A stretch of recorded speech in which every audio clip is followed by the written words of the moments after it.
안녕하세요. 저는 결혼 3년차 새댁이랍니다. 결혼을 한 지 얼마 지나진 않았지만 정말 버라이어티한 일을 경험했어요. 주변에 쉽게 말하지 못했던 일들이라 이렇게 사연으로 적어 보냅니다. 남편은 이남 1녀 중 막내 아들이에요. 시모께서 늦둥이로 낳으셔서 아주버님과는 거의 20살이 차이가 나는 남편이었죠. 제가 시집을 갔을 때 이미 시모께서는 70을 바라보셨고 형님과 저도 거의 20살 정도 차이가 나다 보니 어렵기도 했어요. 시댁은 시부께서 오랫동안 사업을 하시며 넉넉한 생활을 했고 결혼할 당시에도 모든 자식들에게 집 한 채씩 해주시기도 했어요.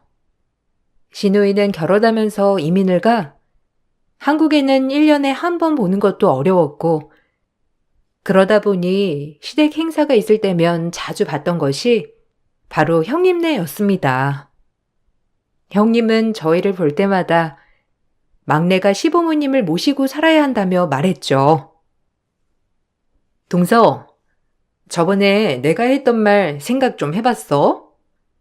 아버님도 요즘 몸이 안 좋으시고 어머님도 연세가 있으신데 이렇게 두 분이서 사는 건 좀 무리잖아. 솔직히 요즘 젊은 애들은 합가는 안 한다곤 하지만 서방님 생각하면 시부모님 모시고 살아야 좋지 않겠어? 나도 이제 결혼한 지 20년이 넘었는데 우리는 시부모님 오래 봤지만 동서는 아니잖아. 얼마 안 남은 시간 같이 보내면 더 좋지 않겠어? 아, 형님, 저희도 그러고 싶은데 어머님 아버님께서 원하시질 않으셔서요. 저희도 합가를 해보려고 말씀도 드리고 했는데 강경하셔서 어머님께서 전에 시부모님이랑 사시면서 너무 힘드셨다고 절대 며느리들이랑 같이 살고 싶지 않으시다고 하셨어요. 그래서 저희도 그냥 포기했고요. 어머님 아버님께서 원하시지 않으신데 저희 고집대로 할 순 없잖아요. 어머, 동서가 눈치 준 건 아니고? 나는 우리 아들이 며느리랑 같이 살자고 하면 너무 좋을 것 같은데? 어머님이 동서 눈치 보는 거 아니야? 동서도 알겠지만 신우도 한국에 없고 있는 자식이로군 우리랑 동서네뿐이잖아. 우리와 같은 지역에 살지도 않으니까 생업 접어두고 합가하기도 그렇고 평생 사셨던 지역 떠나시라 하는 것도 그렇고 동서네가 딱 모시고 살면 좋은데 안 그래? 동서가 잘 얘기해봐. 동서가 먼저 눈치 주니까 그렇게 말하신 거지. 형님과 아주버님은 마주칠 때마다 시부모님을 모시라고 아우성이셨지만 정작 시부모님은 돌아가실 때까지 독립한 자식들과 같이 살고 싶은 생각 없으시다고 말씀하셨어요. 그런 시부모님의 의견을 무시하고 강행할 수 없었기 때문에 저희도 굳이 강요하진 않았는데 이상하게 형님과 아주버님께서는 항상 저희가 합가를 해야 한다며 말씀을 하시더라고요. 사실 전 아주버님과 형님께서 그만큼 시부모님을 생각하기 때문에 걱정스러운 마음에 그러신다고 생각을 했어요. 그런데 시간이 지날수록 형님과 아주버님이 원하는 건 그런 게 아니라는 걸 알게 되었죠. 결혼을 하고 나서 시부모님보다 형님께서 먼저 나서서 매 주말마다 만나야 한다고 강조하셨어요. 그렇지만 막상 모이고 나서는 형님이나 아주버님께서는 본인들이 얼마나 잘하고 있는지만 강조하셨을 뿐 제가 뭘 준비하거나 해오면 깎아내리기 바빴어요. 어머, 동서. 어려서 그런가? 뭘 잘 모르는가 보네. 어른들이 과일 먹으면 얼마나 먹는다고 이렇게나 많이 사왔어. 이거 다 나중에 음식물 쓰레기만 되는 건데. 아휴. 동서는 하나부터 열까지 다 말을 해줘야 아나 보다. 어머님, 동서가 좀 어리죠? 그렇죠?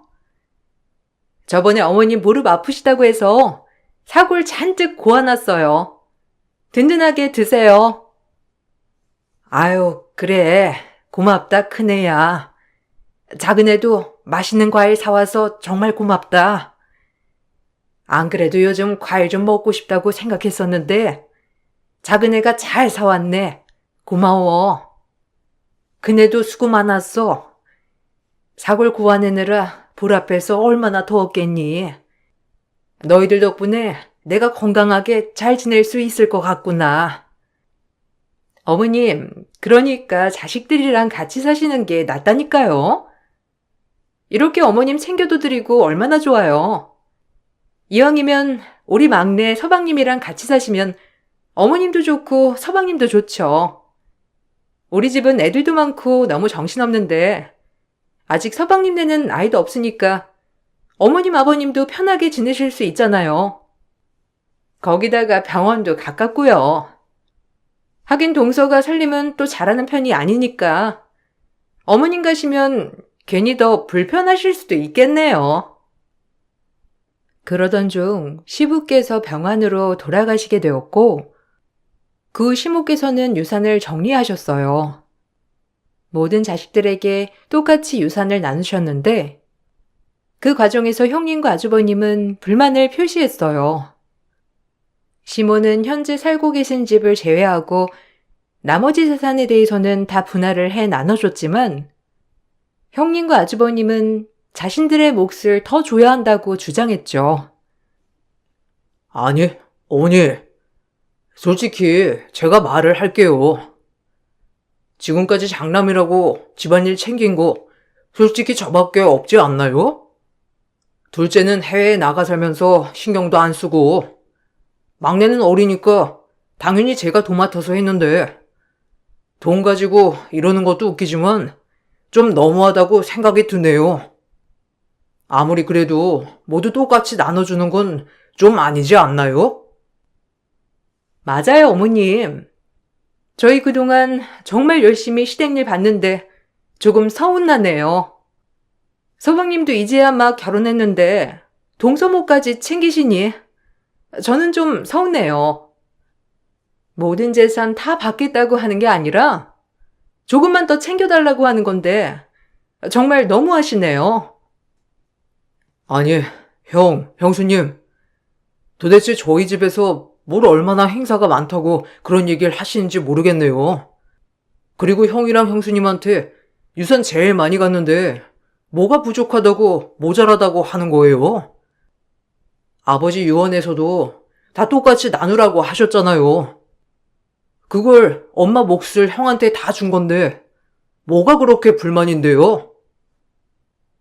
시숙과 형님은 본인들이 결혼하고 평생 고생을 했다고 말했지만 사실상 시댁 행사도 거의 없을 뿐더러 명절에도 시모 혼자서 음식을 챙겨줬을 뿐 형님이 해야 할 일은 없었죠. 시모는 저에게도 시집살이 한번 해본 적 없었고 결혼하고 시모는 신혼집에 찾아온 적이 없었는데 딱 한 번 말 안 하고 오셨던 일이 있었어요. 그때 입덧이 심해서 음식을 잘 먹지 못했을 때 시모께서 남편한테 슬쩍 물어보고 그나마 잘 먹는 음식 찾아서 문 앞에 놔두시고 다시 2시간 거리를 가셨던 일이 있었어요. 이때 시모 문자를 보고 화들짝 놀래서 나가보니 혹시나 음식이 상할까 싶어서 꽁꽁 얼린 생수병과 함께 음식들이 놓여 있었죠. 어머님, 언제 왔다 가셨어요? 아, 집에 들어오시지 그냥 가셨어요? 어디에 계세요? 제가 지금 모시러 갈게요. 그냥 내려가지 마시고 오셔서 같이 식사도 하시고 좀 이따가 가세요. 어떻게 제가 먹고 싶다고 했던 음식 다 챙겨 오셨어요. 아유, 막내야, 힘들지? 나도 임신했을 때 입덧이 너무 힘들었거든. 네 몸 챙기기도 힘든데 푹 쉬어야지. 상윤이한테 물어봐서 먹고 싶다고 한 거 만든 거야.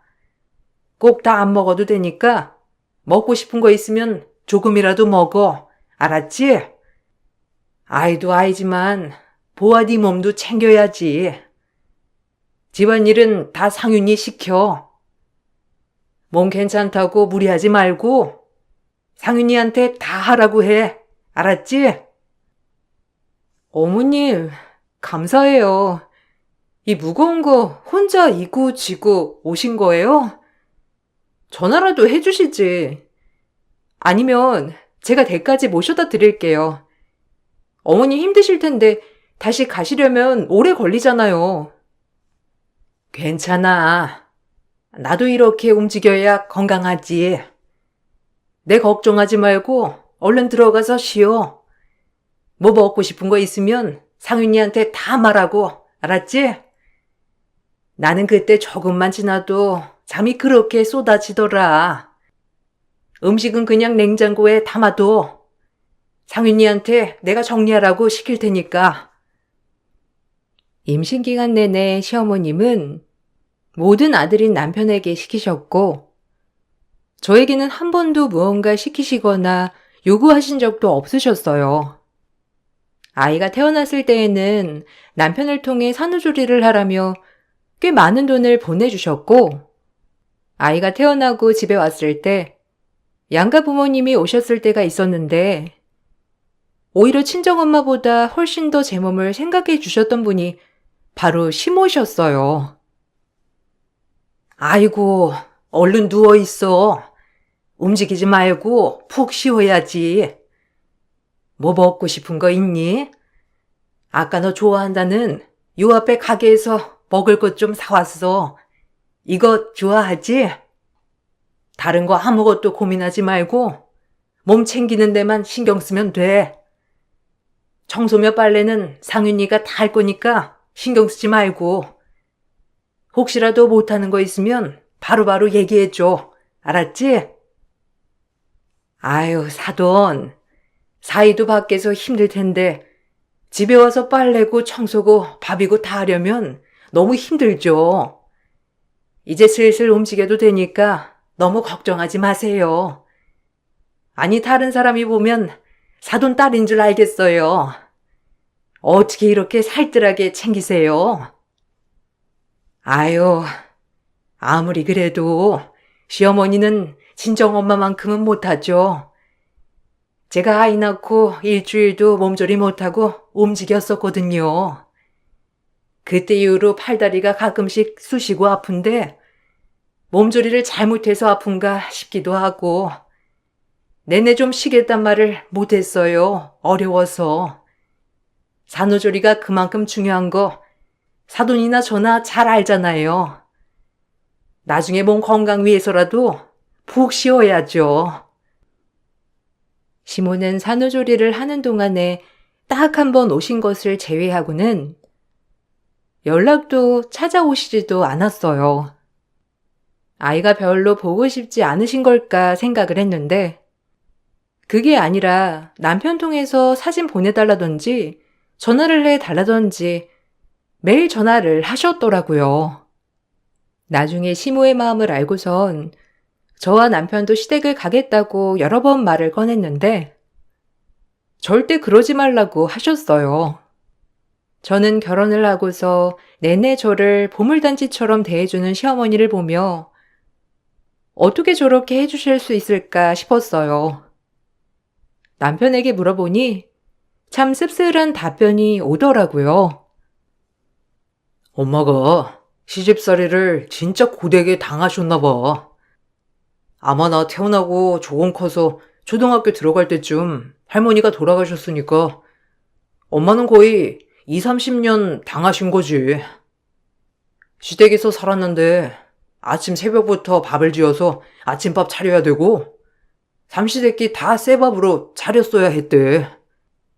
아이 낳고서도 제대로 산후조리도 못했고, 명절이면 친정은커녕 밖에도 제대로 못 나가보고 내내 일만 하셨다는데 아마 그래서 더 잘해주려고 하시는 걸 거야.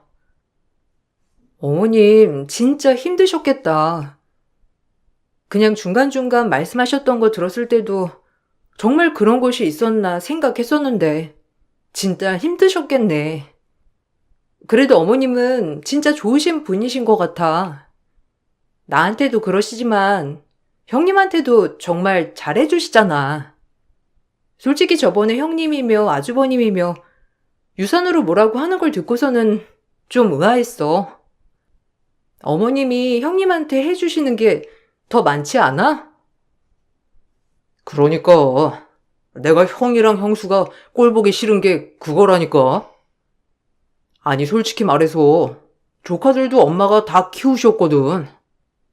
10살 때까지 맞벌이 한다고 엄마 집에 그냥 데려다 놓고서는 일주일에 한 번이 뭐야?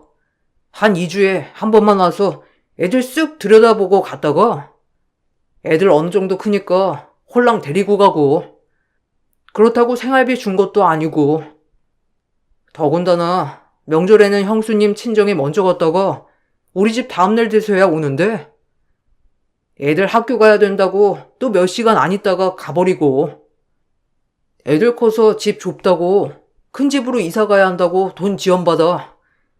뭐가 그렇게 자기들이 잘했다고 하는지 도저히 이해가 안 간다니까.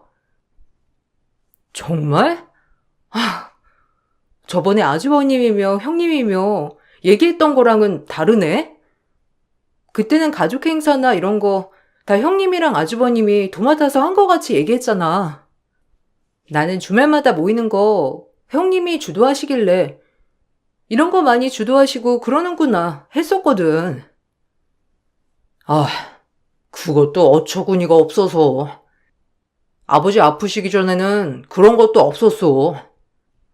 아버지 병원에 입원했을 때 형이랑 형수님 바쁘다고 병원도 안 오고, 무슨 병원비 1원도 안 냈으면서 뭘 얼마나 많이 했다고 하는지 이해가 안 된다니까.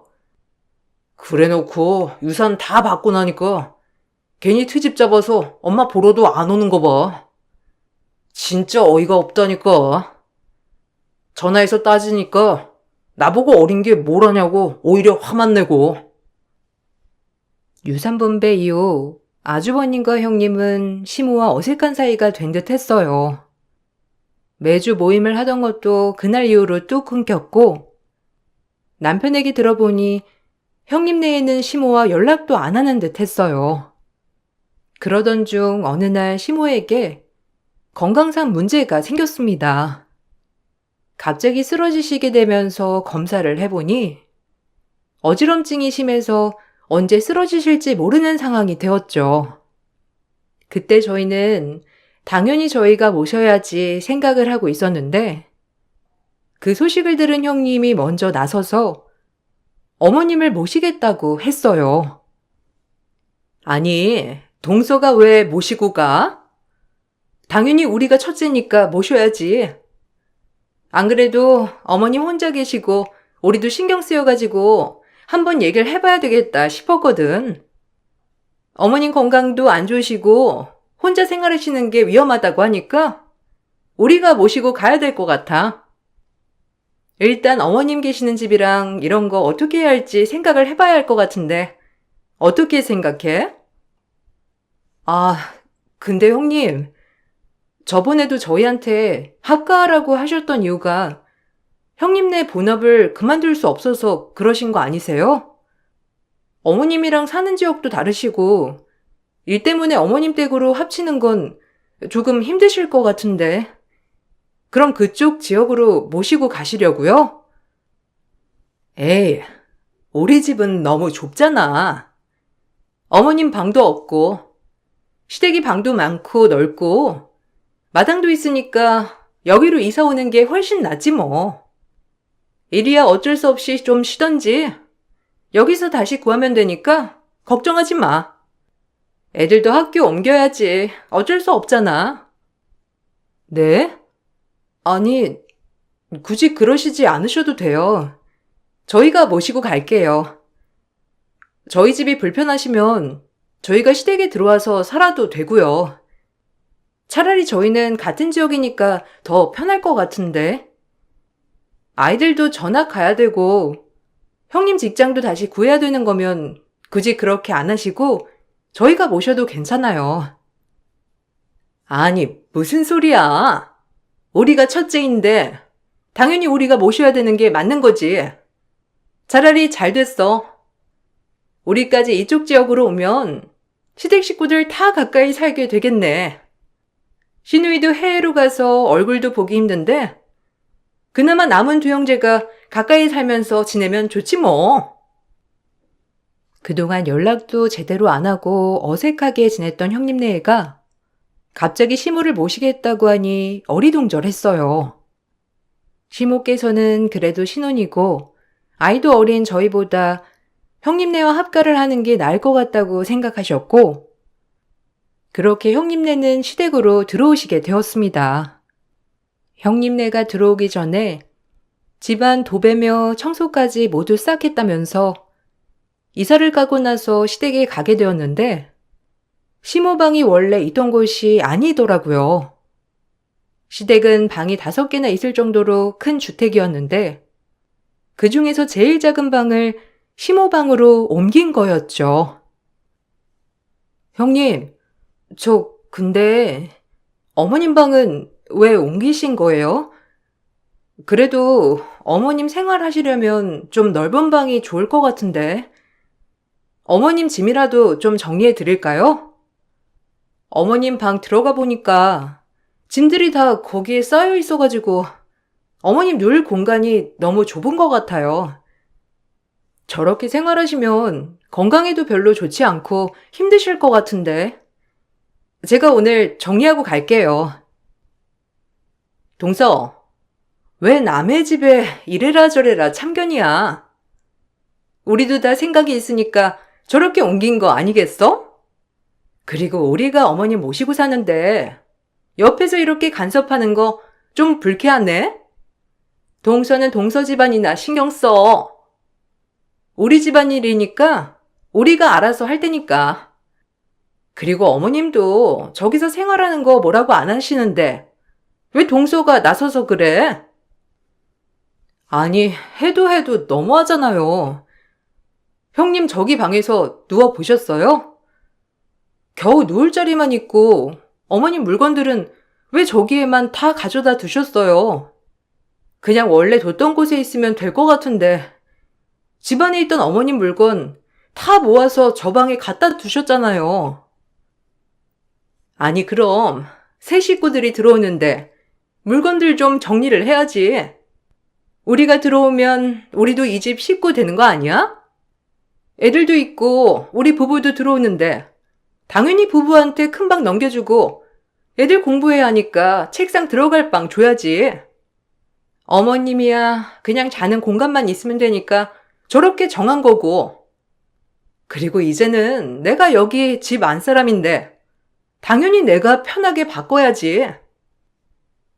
거실이며 주방 모두 예전의 시모 흔적은 찾아볼 수가 없을 정도로 바뀌어 있었고 시모께서 동의한 일이라면서 오히려 저에게 적반하장으로 화를 내는 형님에게 전 뭐라고 해야 할지 몰랐죠. 남편도 그 상황을 보고 무척이나 화를 냈지만 형님이며 아주버님이며 그게 잘못되고 이상한 거라는 생각은 전혀 하시지 않는 듯 대수롭지 않게 생각했어요.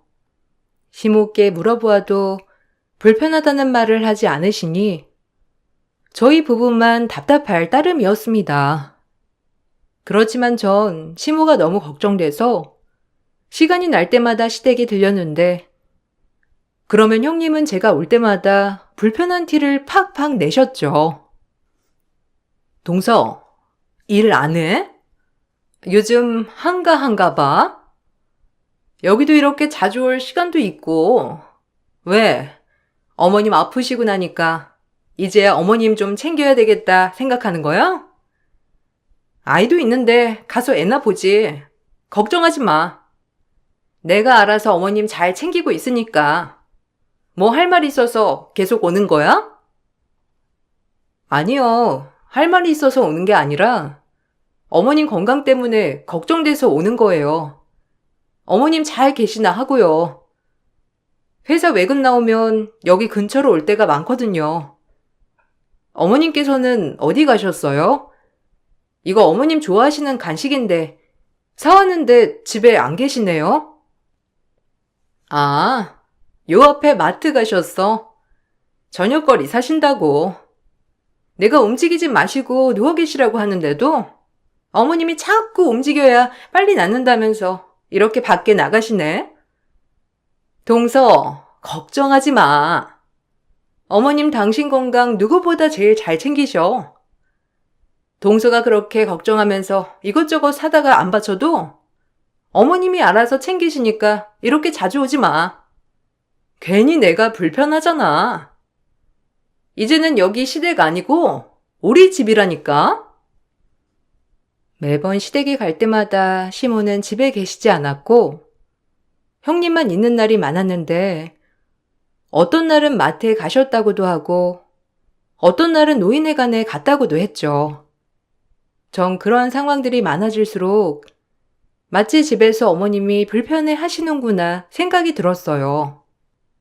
그래서 어느 날인가 형님께서 친정에 가신다는 말을 듣고 어머님을 뵙기 위해 시댁으로 향했어요. 어머님, 저 집에 왔는데 어머님 안 계시네요? 집 번호도 바뀌어 있고 어디 가셨어요? 오늘 형님네 다 친정으로 가신다고 해서 어머님 식사 혼자 하실까봐 같이 밥 먹으려고 왔어요. 어디 밖에 나가셨어요? 운동하는 것도 좋지만 어머님 집에서 쉬셔야 돼요. 밖에서 쓰러지면 어쩌시려고요? 아이고, 집에 왔니? 오기 전에 전화 줬으면 좋았을걸. 나 오늘 큰애네 친정에 왔어. 바깥 공기도 좀 마시고 그러면 좋다고 하길래 같이 쫓아왔지. 막내 올 줄 알았으면 그냥 집에 있을 걸 그랬나 보다. 아이고, 겨우 시간 냈을 텐데 어쩌니? 아, 괜찮아요, 어머님. 그럼 언제 다시 올라오세요? 형님 거기서 며칠 있다가 온다고 하던데. 형님 친정 농사일 도우러 가셨다고 했거든요. 어떻게 거기까지 가신 거예요? 형님도 바쁘시지 않아요? 제가 일 끝나고 모시러 갈까요? 아니야. 여기서 쉬엄쉬엄 농사일도 돕고 같이 어울려서 지내고 그러면서 있을 거야. 아마 큰애 다시 올라갈 때쯤 가지 않을까 싶구나. 한 일주일은 여기서 있어야 될 것 같은데 나중에 집에 돌아가면 그때 연락할게. 알고 보니 형님은 시모를 데리고 친정 농사일을 하려고 간 거였어요. 몸도 좋지 않은 시모를 일꾼으로 부려먹었다는 사실을 듣고서는 너무 화가 났지만 형님은 집에 가만히 두는 게 더 건강에 안 좋은 거라면서 시모를 부려먹는다고 해서 얼마나 부려먹겠냐며 더 당당하게 저에게 말을 했죠. 그 뒤로 저와 남편은 아주버님과 형님께 시모를 모시고 가겠다고 여러 번 말을 꺼냈어요. 그렇지만 오히려 어린아이가 있는 집에 시모를 모시고 가면 시모가 더 고생하고 정신이 없을 거라면서 시모 건강을 생각하지도 않는 불효자란 얘기만 들었을 뿐이었어요. 시모께서도 원하지 않으신다고 하시면서 매번 저희 요구는 받아들여지지 않았는데 그렇게 추석이 오면서 결국 사태가 벌어졌습니다. 추석 모임을 하고 난 후 집으로 돌아가는 길, 시모 용돈 봉투가 바뀌었다는 걸 알게 되었어요. 조카 용돈으로 준비했던 봉투를 시모께 드렸더라고요. 다시 드리려고 돌아갔는데 충격적인 말이 나오는 걸 보게 되었습니다. 에게 10만 원? 아, 걔네가 버는 돈이 얼만데 고작 이것밖에 안 줬대? 아니, 지난 명절에는 꽤 많이 좋다고 한 거 아니었나? 아, 이제는 이런 것도 숨겨요? 어머님, 이렇게 하면 저 못 참아요. 솔직하게 말하세요. 뭐, 돈 어디다가 빼돌린 거예요? 어머님이 어디 쓸 데가 있다고? 얼른 주세요. 아, 노인네가 힘도 세. 나머진 어디다 꽁쳤어? 형님, 이게 뭐 하는 짓이에요? 지금 어머님한테 돈 뺏으시는 거예요? 어떻게 그렇게 하실 수가 있어요? 지금까지 어머님 부려먹는 것도 모자라서 용돈 드리는 것도 다 가지고 갔던 거예요? 아니, 지금 이게 말이나 되는 일이라고 생각하세요? 어머님한테 왜 그러시는 건데요? 동서, 언제 왔어? 아, 동서, 그런 거 아니니까 상관하지 마. 그리고 내가 무슨 어머님을 부려먹어. 같이 살면서 어느 정도 자기 몫은 해야지. 그런 걸 생각 안 하고 합가하는 사람이 어디 있어? 내가 이 집에 들어와서 합가해주는 것만으로도 감사하게 생각해야지. 솔직히 요즘 누가 시어머니 모시고 사니?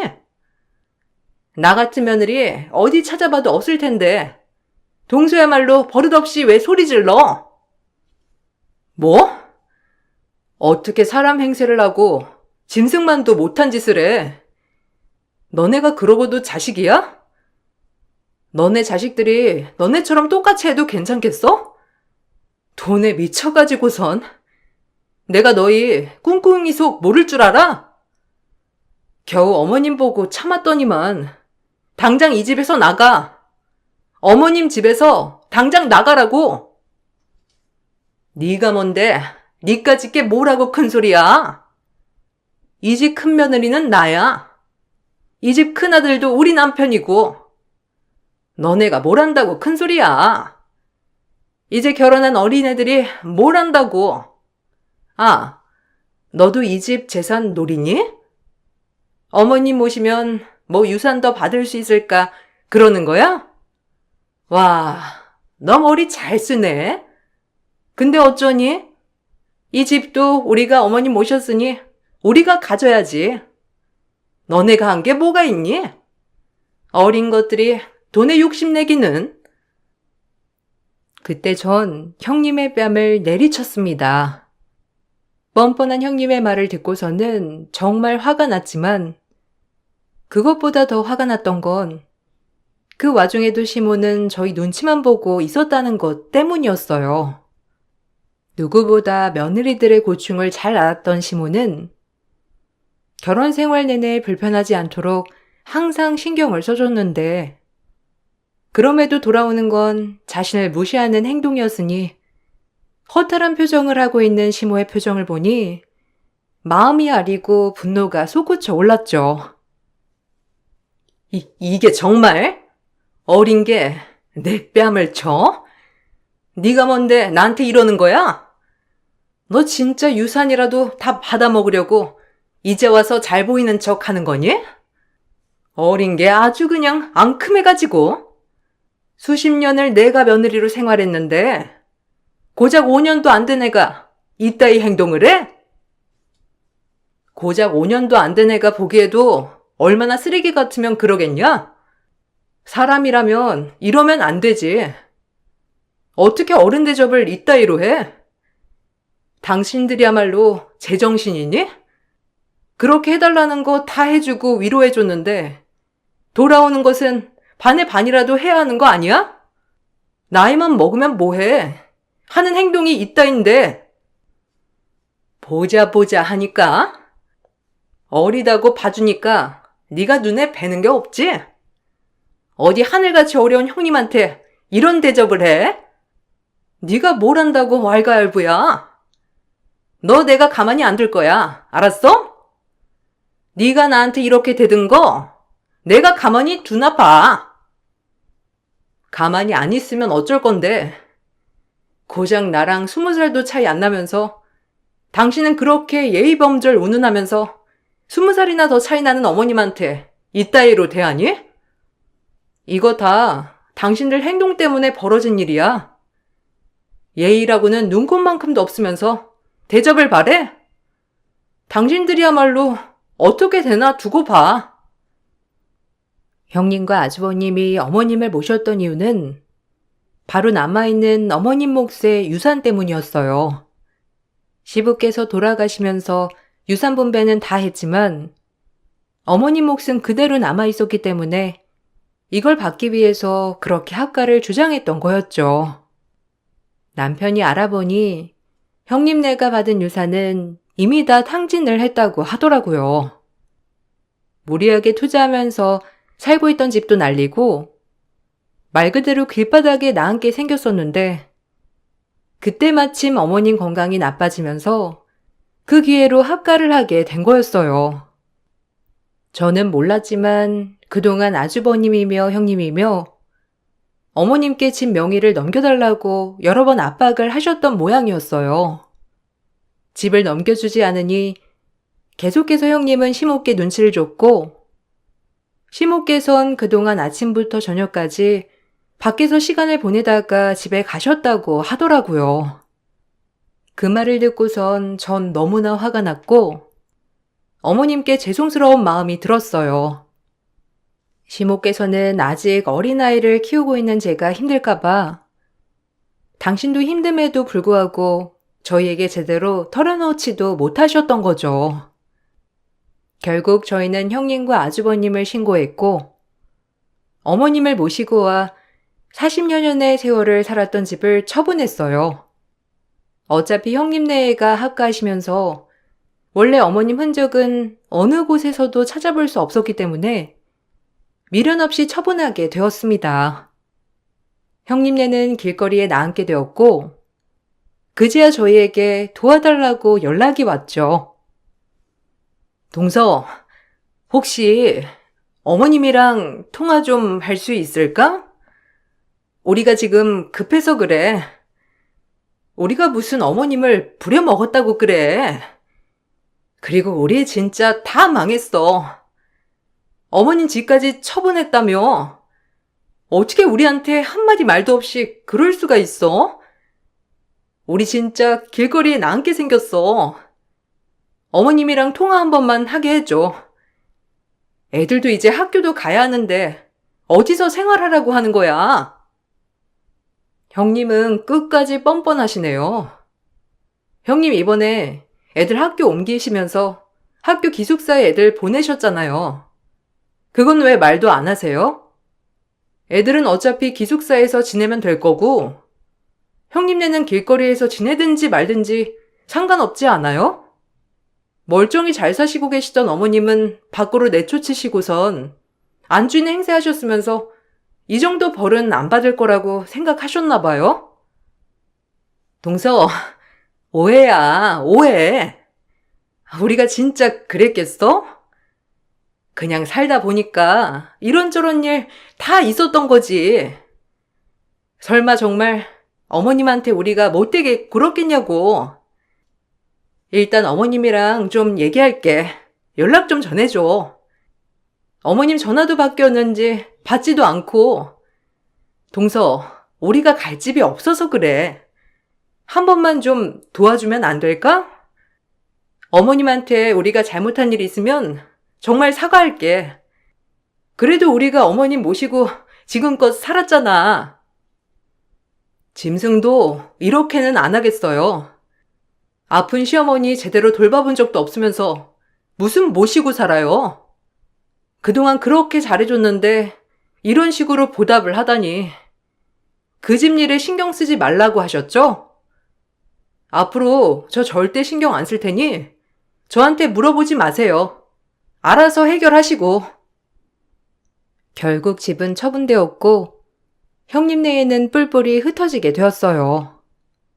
들어보니 형님 친정인 시골로 갔다고 했는데 처음 영문을 모르고 연락을 해온 형님의 친정에 저희는 사실대로 말씀을 드렸어요. 다행히 형님 친정에서는 이 상황을 무척이나 미안해하셨고 들어보니 형님네가 시골에 오고 나서 시모에게 했던 것과 똑같이 두 사람을 계속해서 부려먹고 있다고 하더라고요. 지금도 가끔씩 아주버님께서 남편에게 집을 처분한 돈을 어쨌냐면서 연락이 오곤 하지만 남편은 그때마다 그동안 두 사람이 했던 행적들을 하나하나 다 읊어주고 있다고 하더라고요. 더군다나 이후에 문제가 생기지 않도록 유산을 다 남편에게 넘겨주셨죠. 저희와 생활하시면서 어머니께서는 너무 미안해 하셨어요. 그런 시어머님께 감사한 마음이 들어 저희는 더 잘하려고 노력하고 있답니다. 지금은 어머님 건강도 많이 좋아지셨고 저희도 행복하게 잘 지내고 있어요. 형님 친정에서는 돈도 날리고 못된 짓까지 했던 형님을 단단히 관리하고 있다고 하더라고요. 나이를 먹는다고 해서 다 철이 드는 건 아니구나 생각이 들었답니다. 저희는 앞으로도 어머님과 함께 행복하게 잘 지내려고요. 저의 긴 사연 들어주신 분들께 감사를 드립니다. 여러분들도 항상 행복하시고 건강하시길 바랄게요. 안녕하세요. 저는 이혼한 지 1년 만에 남편을 다시 만나게 되면서 충격적인 일들을 겪게 된 30대 후반 여자입니다. 결혼 생활한 지는 3년 정도 되었었고 2살 된 딸이 현재 저와 함께 살아가고 있는 중입니다. 처음부터 남편한테 문제가 있지는 않았었어요. 날이 가면 갈수록 점점 성격이 변하기 시작했죠. 원래의 성격을 숨기고 저와 결혼했다는 걸 뒤늦게 알게 된 건 결혼 3년 차 때부터였습니다. 그때 막 태어난 제 딸을 육아하는 것도 쉽지 않아 상당히 힘든 시간을 보내고 있었는데 남편은 하루도 빠짐없이 매일을 술에 찌들어 있었죠. 딸이 태어나기 전부터 조금씩 술을 입에 대는 것 같더니 딸이 태어나면서부터 남편의 행동은 걷잡을 수 없이 막 나가기 시작했어요. 그때 느낄 수 있었던 건 딸이 태어났으니 자기와 이혼을 할 수 없다고 생각했었나 봐요. 집안의 가장이 무책임한 행동들을 지속적으로 보였을 때 저는 점점 마음의 병이 깊어져 가고 있었어요. 제일 큰 문제는 경제적인 상황이었어요. 남편이 예고 없이 퇴사를 하면서부터 집안에 위기가 찾아왔고 저와 딸을 위해 돈을 벌어오려는 생각 자체를 하지 않는 남편과 결국 부부 싸움까지 이어지고 말았죠. 이런 상황들이 지속되다 보니 정말 속아서 결혼한 것 같은 느낌이 들었고 아침에 눈 뜰 때마다 집안에 술 냄새를 가득 풍기면서 세상 모르고 자고 있는 남편이 제 눈에 눈물을 흘리게 만들었습니다. 이렇게 살다간 정말 길거리에 나앉을 것 같아 코골면서 자고 있는 남편을 흔들어 깨웠어요. 심각한 상황을 하루라도 빨리 벗어나고 싶었습니다. 이제 그만 좀 자고 일어나 봐. 언제까지 이렇게 살 거야? 우리 정말 이러다 길거리에 나앉을지도 모른다고. 나랑 서유리가 불쌍하지도 않아? 아이씨, 잘 자고 있었는데? 왜 깨우고 그래? 지금까지 모아둔 돈 있잖아. 일단 그거 쓰면 되는 건데 뭐가 문제야? 어제 늦게 들어온 거 알면서 꼭 깨워야 돼? 우리가 모아둔 돈이 어디 있어? 통장에 돈이 바닥난 지가 언제인데. 밖에 나가서 뭐라도 좀 해봐. 얼마를 벌어오던 그건 상관하지 않을 테니 몇 푼이라도 벌어오라고. 매일 하루하루를 불안에 떨면서 살고 있다고. 당신이 내 마음을 알기나 해? 이런 삶을 살려고 나랑 결혼한 거야? 어느 정도 책임은 져야 할 거 아니야. 아침부터 거참 되게 시끄럽네. 나는 지금 일할 생각 전혀 없으니까 불안하면 당신이 나가서 돈을 벌어오면 되잖아. 서율이 들쳐매고 식당 일이라도 해. 그게 집안의 가장이 할 말이야? 책임감 있게 행동을 해야 될 거 아니야. 나랑 서유리는 당신만 바라보고 있다는 거 몰라? 제발 평범하게라도 살면 안 돼. 남편은 자기를 아침부터 깨웠다는 이유 하나만으로 저에게 더 크게 화를 내고 있었습니다. 제가 옆에서 눈물을 터뜨렸는데도 남편은 그런 저를 신경도 쓰지 않은 채 오히려 듣고 싶지 않다면서 몸을 돌려 이불을 덮고 잠들어 버렸어요. 그 사이 제 딸도 잠에서 깼는지 배가 고프다면서 울고 있었습니다. 이렇게 사는 건 도저히 미래가 보이지 않았어요.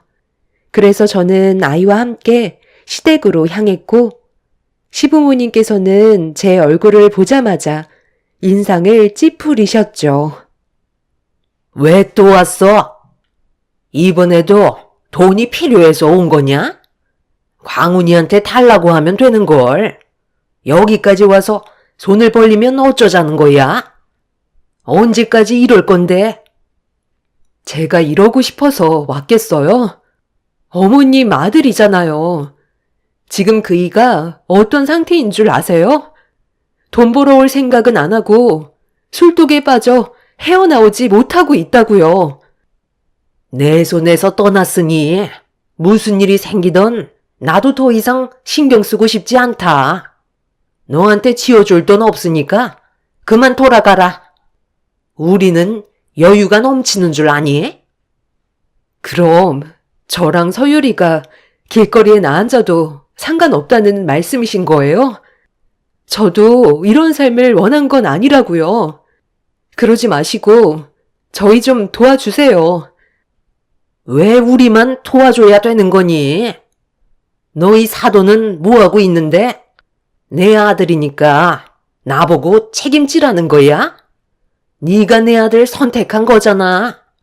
그럼 이런 것도 감수해야지. 그래서 도와주지 않으시겠다는 거예요? 여기까지 오는데도 정말 많은 고민을 하고 온 거라고요. 그이가 지금 경제적인 활동은 아예 안 하려 하는데 방법이 없잖아요. 어머님 아들이니까 지금 이런 상황도 책임을 지셔야죠. 이렇게는 더 이상 못 살겠어요. 도와주지 않으신다면 차라리 이혼을 하겠습니다. 이혼? 그런 걸로 나를 겁주려고 해봤자 소용없다. 네가 내 아들 데려갔으니 이런 걸로 나한테 찾아오지 말고 가서 모리채를 잡던 밖으로 내쫓아버리던 네가 알아서 해라. 이번에는 우리도 도와줄 수가 없다. 하루 이틀도 아니고 퍽 하면 찾아와서 손 내미는 게 이제는 아주 당연하게 생각하고 있네. 시모는 제가 아이를 데리고 먼 길을 찾아왔는데도 눈 하나 깜빡하지 않고 금전적으로 일절 도와주지 않으셨어요. 이런 삶을 반복하는 것도 지쳐버린 저는 남편과 이혼을 결심했고 아무것도 도와주지 않으려는 시모에게 분노만 키우게 된 채로 시댁을 나왔습니다. 아이를 안고 현관문 앞에 주저앉아 눈물을 흘리고 있는데 아무 말도 없이 묵묵히 계시던 시부가 저를 따라 나오셨어요. 그리곤 지갑에서 5만 원짜리 10장을 쥐어주시면서 시부도 시모의 눈치가 보여서 제대로 도와주지 못해서 미안하다고 못난 아들 때문에 제가 고생한다는 말을 꺼내셨네요. 그때 제 심정은 정말 말이 아니었습니다. 시부가 도와주셔서 정말 감사하긴 했었지만 저희가 용돈을 드려야 되는 입장인데 오히려 돈을 타서 쓰고 있으니 시부에게 정말 죄송스러웠어요. 시부는 시모 눈치를 보면서 돈을 뺏기기 전에 어서 들어가 보라며 저를 일으켜 세워주셨어요. 그렇게 5만 원짜리 10장을 손에 쥔 채로 버스를 타고 눈물을 펑펑 흘리며 집으로 돌아왔어요. 집 근처에서 이유식을 막 시작한 아이를 위해 장을 보고 필요한 생필품을 산 뒤에 집으로 들어왔는데 남편은 그새 어디로 갔는지 보이지 않았습니다. 그렇게 잠깐의 시간을 벌 수 있는 상황 속에서 제가 할 수 있는 일이 뭐가 있을지 찾아봐야 했어요. 만약 남편한테만 의지한다면 앞으로 더 힘들어질 것 같아 어떻게든 해결 방법을 찾아야 했고 그렇게 아이를 재운 뒤 한숨 돌리며 여러 가지 생각에 빠져 있다가 잠깐 잠이 들었는데 인기척이 느껴져 눈을 뜬 순간 남편과 눈이 마주쳤습니다. 그런데 눈앞에 펼쳐진 남편의 모습은 옷걸이에 걸어둔 제 옷을 뒤지고 있었어요. 깜짝 놀란 저는 뭐 하는 거냐고 소리를 치는 순간 남편은 장보고 남은 돈을 제 옷 주머니에서 빼선 뒤도 안 돌아보고 집 밖을 뛰쳐나가 버렸어요. 잠결에 너무 순식간에 일어난 일이라 남편을 붙잡을 틈도 없이 도망쳐버려 이미 제가 현관문을 뒤쫓아 나갔을 때 남편은 사라지고 없었죠. 곧장 전화를 걸어봤지만 이미 핸드폰 전원을 꺼버린 상태였고 그날 하루 종일 날이 새도록 남편을 기다리자 아침이 되어서야 집으로 들어왔습니다. 비틀거리며 술이 만취된 상태로 들어온 남편의 주머니를 뒤져봤지만 이미 돈을 전부 다 써버린 상태였는지 아무리 찾아봐도 시부가 저에게 준 돈은 어디에도 없었습니다. 남편은 저를 밀치면서 그대로 방으로 들어가 뻗어버렸고 저는 감정을 통제하기에는 이미 이성을 잃어버린 상태라 남편을 더 이상 용서해 줄 수가 없었어요. 화장실에 들어가 찬물을 한 바가지 푼 다음 세상 모르고 자고 있는 남편의 얼굴에 조금의 고민도 하지 않고 세차게 뿌려 버렸어요. 잔물에 화들짝 놀라 벌떡 일어난 남편은 저에게 뭐 하는 짓이냐고 소리치며 화를 내길래 이어서 얼굴에 손을 올려 붙였습니다. 그날 남편과 이혼을 하기로 결정했었기 때문에 더 이상의 미련도 없었어요. 제가 자존심 다 버리고 시댁에 찾아가 힘들게 얻은 돈이었는데 남편은 그 돈을 자기 술 퍼먹는데 다 써버렸으니 더는 함께할 이유가 없었습니다.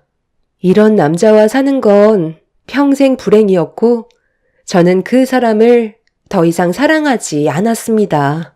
남편은 저에게 물리적인 행동을 저질렀고 술이 만취 상태라 눈에 보이는 건 아무것도 없었어요. 이미 갈 때까지 가버린 상황에서 저와 아이가 더 큰 피해를 받게 될까봐 경찰분들의 도움을 받게 되면서 남편을 겨우 통제할 수 있었습니다. 그렇게 한바탕 난리가 난 이후 양가 부모님까지 경찰서에 오셨고 저희 부부 사이를 어느 정도 알고 계셨던 부모님께선 제 얼굴에 멍든 자국을 보곤 가만두지 않겠다며 더욱더 난리를 치셨어요. 이런 와중에 사태의 심각성을 모르고 시모는 이 모든 상황이 저로 인해 시작된 거라고 억지를 부리면서 저희 가족에게 더 큰 상처를 주었습니다. 이건 며느리가 문제죠. 집안일만 잘하면 뭐해요? 아이가 있다고 돈을 못 버는 것도 아니고 집에서도 충분히 부업을 할 수 있는 여건을 만들 수 있잖아요. 본인은 일하기 싫어하면서 내 아들 복은 돈을 벌어오라는 건 너무 억지 아닌가요? 내 아들도 지금까지 힘들게 살아왔었고 가끔 쉬고 싶을 때도 있는 건데 그걸 못 받아들이고 뒤에서 계속 볶아대니 일할 맛이 나겠냐고요? 그러니 더욱더 반발만 거세지는 거죠. 저도 이 모든 원인 제공이 며느리한테 있다고 봅니다. 지금 말 다 하셨어요? 능력도 쥐뿔 없는 그쪽 아들 사이로 받아준 것만도 감사하게 생각해야죠. 많이 부족해 보여도 성실해 보이는 것 하나 때문에 결혼을 허락해 줬구만. 이 모든 게 전부 다 거짓이었고 결혼한 지 얼마 되지도 않았는데 일까지 때려치운 것도 모자라 술만 퍼질러 마시면서 집안의 가장 역할을 하지 않은 저놈이 애초부터 잘못을 저질렀는데 왜 제 딸에게 탓을 돌리시는 건데요? 그 엄마의 그 아들이라고 말하는 걸 보니 어떻게 자라왔는지 안 봐도 알 수 있겠네요. 더는 대화 자체가 되지 않을 것 같으니까 여기에서 그만 갈라서는 게 좋을 것 같습니다. 당장 이혼하고 각자 갈 길 가면 될 것 같네요. 참, 그건 제가 바라는 겁니다. 저도 저런 며느리 100트럭 갖다 줘도 안 받아요. 아들, 너도 더 이상 미련 없지? 바로 이혼하고 갈라서라. 남편은 술에 취해 횡설수설하면서 저와 이혼을 하겠다며 경찰서에서 난리를 쳤고, 기억하고 싶지 않았던 그날 이후 저는 남편과 이혼을 하게 되었습니다. 남편과 이혼을 하면서 제가 받은 정신적인 손해배상과 물리적으로 행사한 부분에 대해 위자료 청구 소송을 제기했고, 양육비와 재산 분할까지 처리를 한 이후 그렇게 더는 서로 마주하지 않기를 바랐었습니다. 저는 부모님의 도움을 받으면서 일과 육아를 병행했고 정신없이 바쁜 삶을 살아왔었어요. 그렇게 어느덧 1년의 시간이 순식간에 흘러버렸고 어느 정도 자리를 잡아가던 시점에 두 번 다시 마주치고 싶지 않았던 전 남편을 1년 만에 다시 마주하고 말았습니다. 아침 일찍 식당을 오픈하고 청소를 하고 있었는데 시작도 하기 전에 손님들이 들어왔어요. 저는 웃으면서 아직 음식 준비가 되지 않았다며 양해를 구하고 있는데 눈앞에 서 있는 사람들은 다름 아닌 전 남편과 시모였네요. 순간적으로 얼굴이 굳어져 버렸고 남편은 저를 위아래로 쳐다보면서 식당을 한번 훑어봤어요. 너는 남 밑에서 식모 노릇이 전문이냐? 나랑 이혼하고 한다는 게 고작 식당 일이야? 1년이 지나도 달라진 게 전혀 없구만. 그 나이 먹고 식당 청소나 하고 있으니 발전이 없는 거지. 그렇게 할 일이 없냐? 엄마, 우리 다른 데서 먹어요. 오늘 중요한 일이 있어서 든든하게 아침 먹고 시작하려 했는데 기분 잡쳤네. 내 아들과 이혼하고 떵떵거리며 잘 살 것처럼 그러더니 꼴랑 남의 식당에서 일이나 하고 있니? 적지 않은 나이면 안정적인 회사에 들어가서 자리를 잡을 생각을 해야지. 이런 곳에서 식당 일이나 하고 있어? 그때도 너를 봤을 때 앞이 막막했었는데 1년이 지난 지금도 어쩜 편한 게 하나도 없니? 볼일 끝나셨으면 이제 그만 나가주시겠어요? 저도 아침부터 보고 싶지 않은 얼굴을 봐서 기분이 좋지 않은 건 마찬가지인데요. 그리고 제가 무슨 일을 하던 그게 무슨 상관인데요. 그러는 당신은 나랑 이혼하고 제대로 된 삶을 살고는 있니? 딱 봐도 그때나 지금이나 달라진 건 전혀 없어 보이는데? 내가 아무리 인생을 막 살아도 당신처럼 식당 일 하면서 살지는 않거든. 여기서 일해서 입에 풀칠은 할 수 있겠소? 한 번뿐인 인생 정말 한심하게 산다. 나한테 그런 말 하기 전에 양육비나 먼저 보내지 그래? 지금 몇 달 동안 안 보낸 거 알지? 이번 달에도 양육비 보내지 않으면 법적으로 대응할 수밖에 없어. 그거 꼴랑 몇 푼 된다고? 걱정하지 마. 알아서 줄 거니까. 하기야, 지금 상황을 봤을 때 너는 한 푼이 아쉬울 것 같기도 하네. 인생 사는 게 마음처럼 되지가 않지? 두 번 다시 만나고 싶지 않았던 전 남편과 시모를 1년 만에 제가 일하는 식당에서 예상치 못하게 마주치고 말았습니다. 저를 위아래로 훑어보던 전 남편과 시모는 힘겹게 살고 있다고 생각했었는지 자기와 이혼한 걸 후회하고 있지 않냐며 저에게 한심하다고 막말을 뱉어대고 있었어요. 식당 청소를 하고 있던 저를 보며 비웃던 남편은 아침부터 제 감정을 계속해서 건드렸어요. 더 이상 상관없는 관계이면 모른 척하고 지나가지 쉬지 않고 저에게 상처되는 말들을 늘어놓길래 저 또한 아침부터 점점 화가 치밀어 올랐죠. 서로의 감정 상태가 점점 고조가 되자 저는 식당에 피해가 올지도 모른다는 생각에 영업 방해로 경찰에 신고하는 게 좋을 것 같다고 판단하게 되었고 핸드폰을 들어 그 사람들이 보는 앞에서 경찰에 신고를 하겠다며 액션을 취하자 순간적으로 움찔거리던 시모는 그만하고 돌아가는 게 좋을 것 같다면서 전 남편의 팔을 잡고 끌어당겼습니다. 그런데 그 사람은 저와 살면서 무슨 불만이 그리 많았는지 혼자 흥분해서는 쉬지 않고 쏘아대기 시작했어요. 그리고 잠시 뒤 식당 문을 열고 들어온 식당 사장님과 전 남편이 서로 얼굴을 마주하게 되는 상황이 발생되고 말았습니다. 제가 어떻게 살아왔는지 대충 알고 계셨던 사장님은 전 남편의 얼굴을 쓱 보더니 상황을 크게 만들고 싶지 않았는지 아직 식당이 오픈 전이라면서 나가달라고 정중히 양해를 구했지만 전 남편은 사장님의 말을 전혀 들으려 하지 않았어요. 듣고 싶지 않은 막말을 계속 쏟아 붙였죠. 이제 그만하시죠. 여기는 제 식당입니다.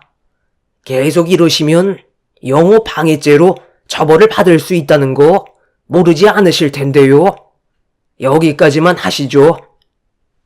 당신이 여기 식당 사장이야? 내가 저 사람 전 남편이라서 한마디 좀 하겠다는데 그게 뭐 잘못되기라도 한 거야? 내가 회사 일이 힘들어서 잠깐 쉬고 싶은 마음에 퇴사를 했는데 돈 안 벌어 온다고 난리를 치더니 결국 이혼까지 만들게 했거든.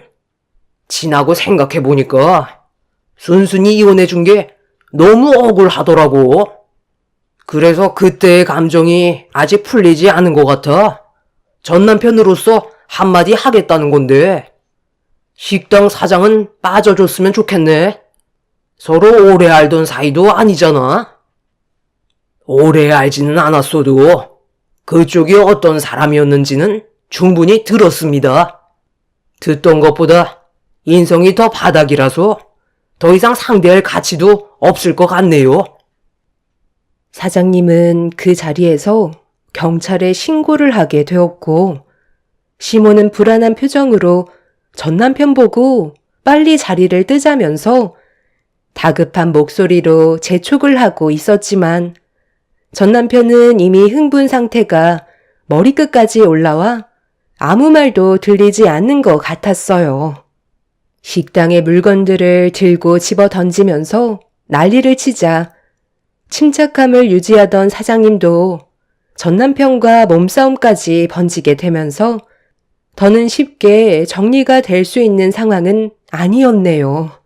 잠시 뒤 경찰분들이 식당으로 들어오게 되자 시모는 얼굴이 사색이 돼선 전 남편의 등짝을 사정없이 내려치며 그만하라고 정신을 번쩍 들게 만들었어요.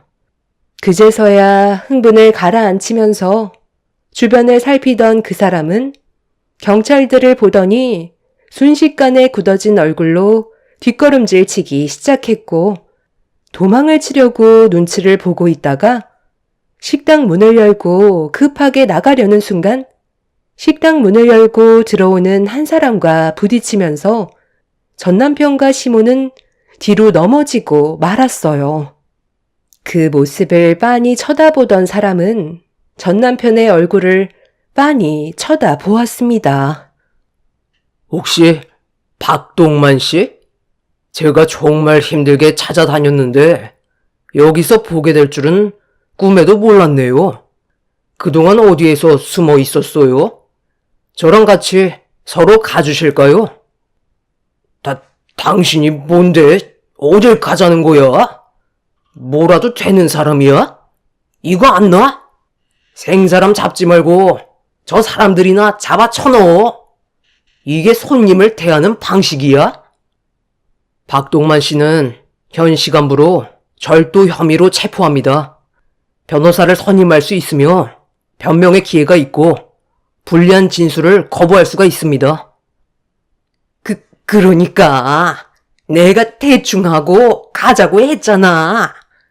너는 생각이 없는 거야? 우리가 지금 어떤 처지인 줄 알면서 꼭 이렇게까지 해야만 됐어? 잘하는 짓이다. 지원 씨, 괜찮아요? 어디 다친 데는 없어요? 이 사람들이 최근에 전국을 돌아다니면서 숨어 있다가 금방을 털고 다녔거든요. 안 잡히려고 징하게 도망치면서 다니고 있었는데 여기에서 만나게 될 줄 전혀 몰랐네요. 한동안 일이 바빠서 아침 먹으러 오지 못했었는데 오늘따라 오고 싶은 느낌이 들어 와봤는데 오길 잘했네. 지원 씨, 제가 지금은 이 사람들을 서로 데려가야 돼서 밥은 나중에 먹으러 올게요. 우리 저녁에 같이 식사라도 하시겠어요? 뭐야? 너희들 무슨 사이야? 너는 나랑 이혼한 지 1년밖에 안 됐는데 벌써 다른 남자를 만나고 있었던 거냐? 이거 당장 안 놔? 나도 대충은 알고 있었지만 그쪽이 지원 씨에게 상처를 줬다는 것만도 나는 참을 수가 없다고. 내가 누군지를 알아? 지원 씨와 결혼할 사람이다.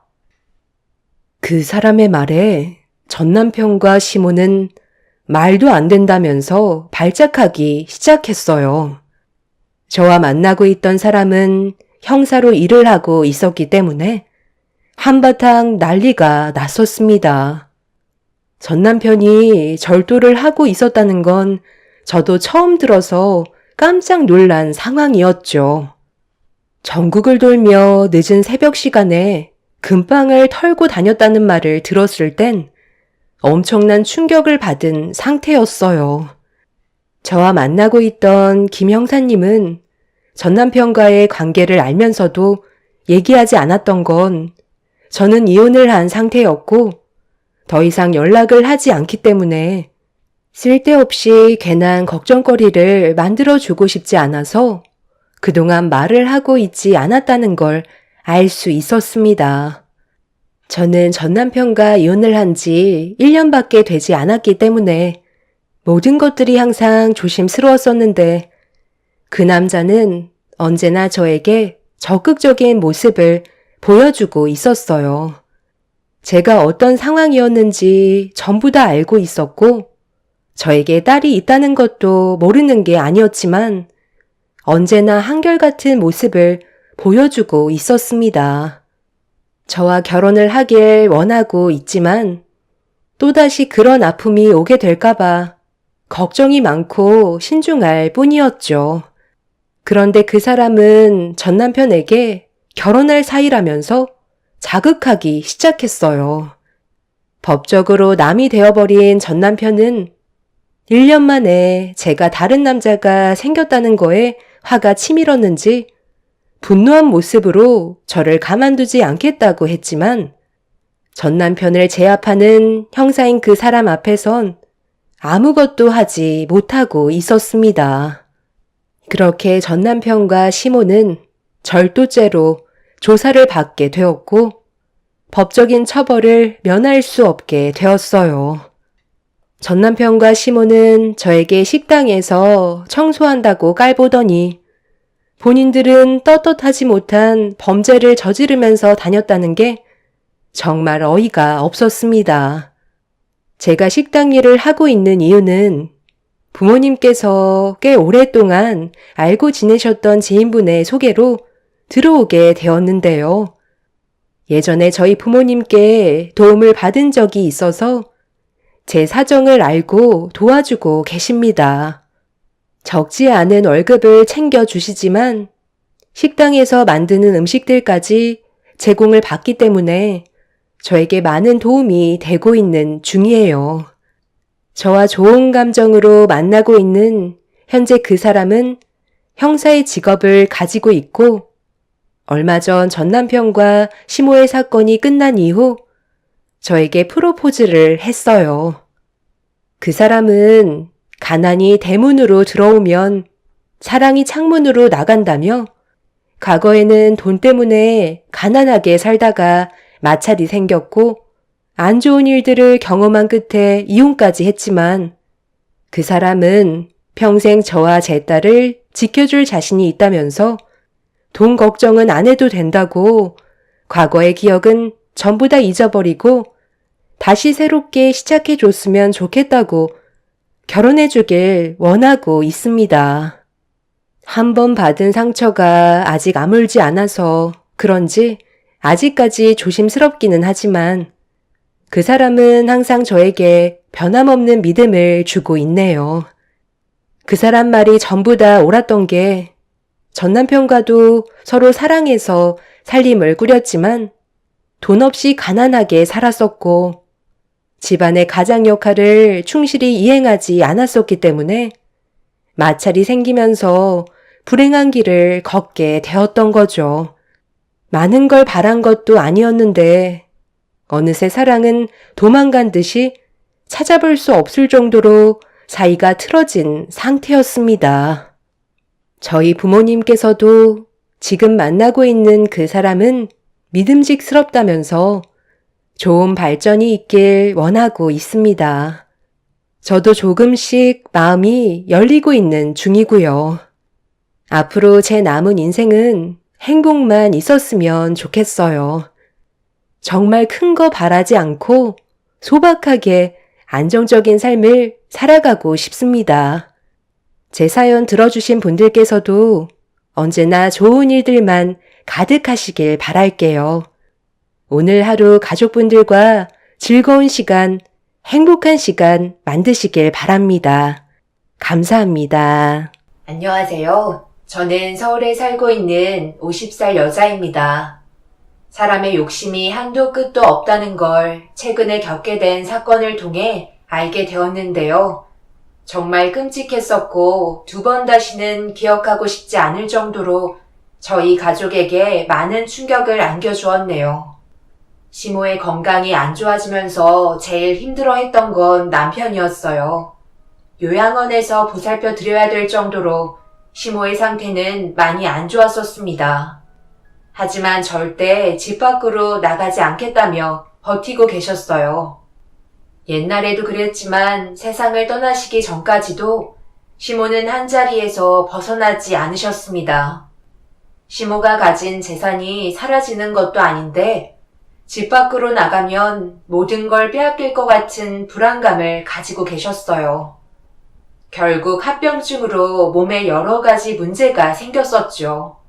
세상을 떠날 때 되면 성격도 온화해진다던데 시모는 반대로 저희에게 더욱더 모진 말과 상처되는 행동들을 아무렇지도 않게 해오셨네요.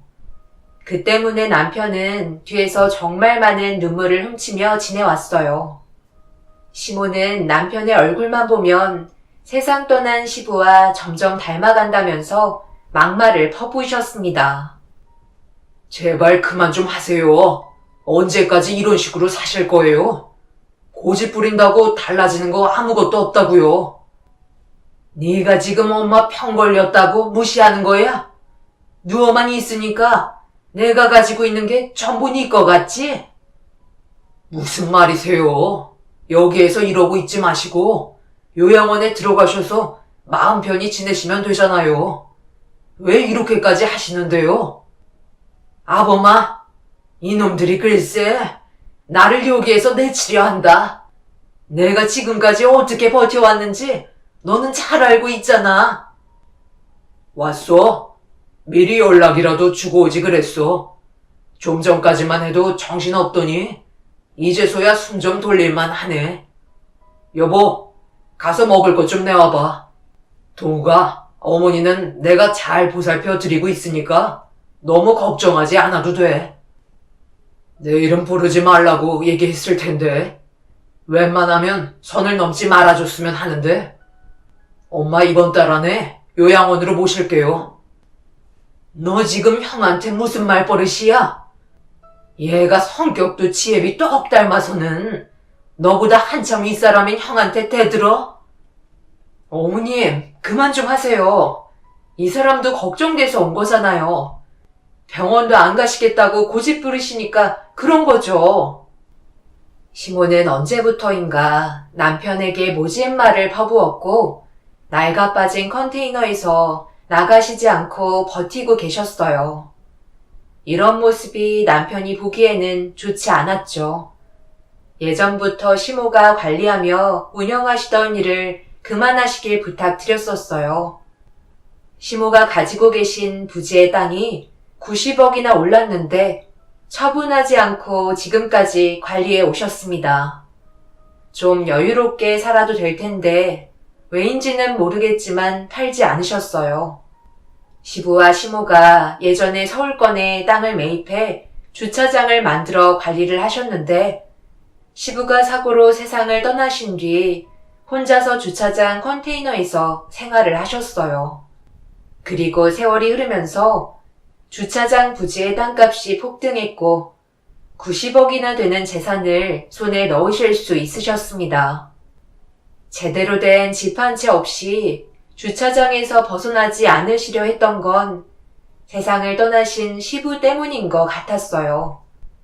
저는 모든 걸 알지 못하지만 시부모님 사이가 워낙 좋으셨었고 두 분이서 열심히 돈 벌어서 땅을 매입하셨었는데 시부가 떠나시면서 주차장으로 활용되었었지만 시부와 함께 했던 기억들이 남아있는 부지라서 그런지 끝까지 처분하지 않으시고 버텨오셨던 것 같아요.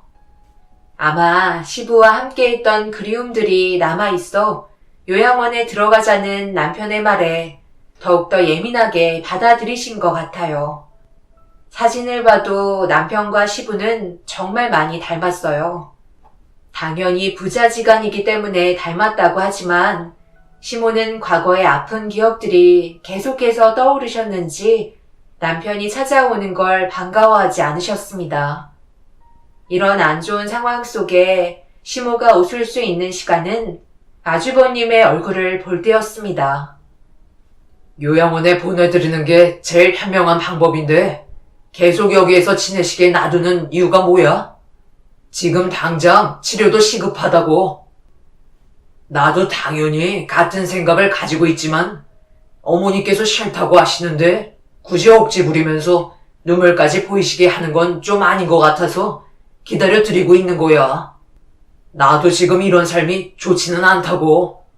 매일 누워만 계시니까 욕장까지 생기셔서 저 사람이 매번 갈아들이는데 그게 쉬운 줄 알아? 내가 봤을 때 어머니는 아직 여기에 미련을 버리지 못하신 것 같아. 좀 더 시간을 두고 기다려주는 게 어머니를 위한 길이야. 앞으로 얼마나 오래 사시겠어? 원하시는 대로 해드리는 게 자식된 도리 아니겠어? 쓸데없는 생각하지 말고 이제 그만 돌아가. 내가 그 검은 속내를 모를 것 같아? 적당히 하라고 얘기했을 텐데. 가려면 네가 가라. 어디서 형한테 눈을 부라리고 대들어? 내가 널 그렇게 가르쳤어? 내 앞에서 당장 사라지래도? 아주 잠깐이었지만 저희가 시모와 아주버님 사이에 비집고 들어갈 공간의 여유는 남아있어 보이지 않았어요. 남편의 말을 조금도 들으려 하지 않으셨고 주변의 물건까지 집어 던지시는 행동들에 너무 놀라 어쩔 수 없이 집으로 돌아올 수밖에 없었네요. 남편은 집에 도착한 뒤에 아주버님께 전화를 걸어 최대한 빠른 시일 내에 시모를 설득시켜서 병원에서 치료라도 받을 수 있게 조치를 취해주길 부탁했어요. 하지만 대화를 순조롭게 이어지지 않았는지 잠시 뒤 목소리 톤이 높아졌고 결국 안 좋은 말들이 오고 가게 되었습니다. 남편은 그날 정말 많은 술을 마시면서 눈물을 흘리고 있길래 시간을 두고 기다려주는 게 좋을 것 같다고 얘기했어요. 하지만 남편은 어머님한테 욕을 먹어가면서도 병원에 모시고 가려는 노력을 보였고 주차장 컨테이너에서 떠나지 않으시려는 시모와 언성이 높아지면서 상황은 점점 더 심각해지고 말았습니다. 시모가 남편의 얼굴에 손을 대면서 돌이킬 수 없는 결과를 가져오게 되었죠. 어머님, 정말 너무하신 거 아니세요? 이가 어머님 걱정돼서 병원 좀 같이 가자고 하는 게 그렇게 싫으신 거예요? 어디서 시미한테 눈을 치켜세요? 그런다고 내가 여기에서 나갈 것 같아? 나는 한 발자국도 나가지 않는다고 얘기했어. 그러니까 누가 고집 피우래? 너희들 꼴도 보기 싫으니까 내 눈앞에서 당장 사라져. 한 번만 더 찾아오면 그땐 가만두지 않을 거야.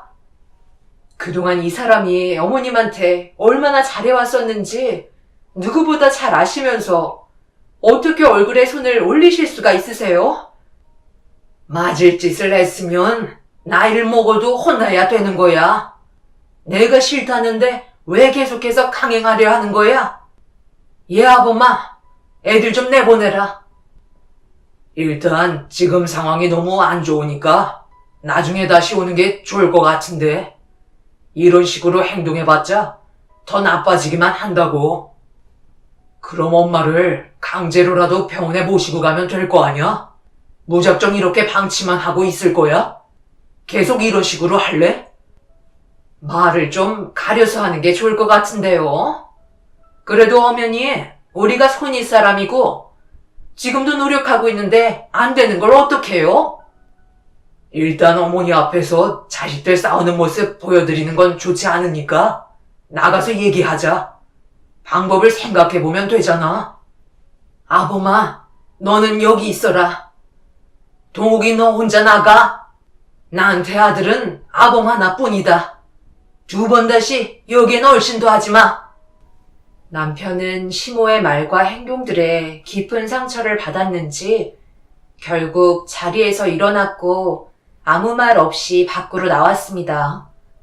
분명 많은 생각을 하고 있다는 건 알지만 지금 상황을 강제적으로 풀어나가려 하다 보면 역효과가 될 수도 있다는 걸 알고 있었기 때문에 최대한 침착하게 행동을 해야만 했어요.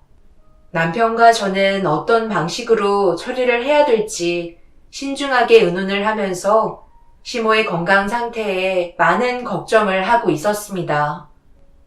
몸이 좋지 않다 보니 누워 계신 시간이 많았었는데 그렇게 되면서 욕창까지 와서 신경을 자주 써드려야만 했어요. 그런데 주차장 관리하는 게 쉬운 것도 아니라 시모 혼자서 모든 걸 할 수 없다 보니 아주버님이 도와드리기로 결정하게 되었죠. 당연히 욕창이 생긴 곳을 치료해주고 최대한 옆에서 노력을 해주셨습니다. 병원에 가지 않으려고 고집 부리는 시모 때문에 많은 사람들이 피해를 보고 있는 상황이라 하루빨리 모든 게 정리되어야만 했어요. 남편도 그렇고 저 또한 일이 너무 바빠 자주 찾아뵙지 못하고 며칠이 지난 뒤에 주말에 아침 일찍 시모의 얼굴을 뵈러 갔는데 건강 상태가 눈에 띌 정도로 안 좋아지셨다는 걸 알 수 있었고 저희는 급하게 시모의 욕창 패드를 갈아드리고 있는데 아주버님이 들어오셨네요. 천천히 와도 되는데 오늘은 일찍 왔네. 확실히 주말이라 주차장 손님이 너무 많아.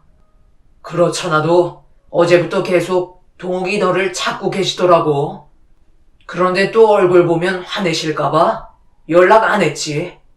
그리고 우리도 일이 워낙 많아서 정신도 없었고 내가 봤을 때 이제는 병원에 모시고 가도 저항도 못 하실 것 같은데 나는 최선을 다했어.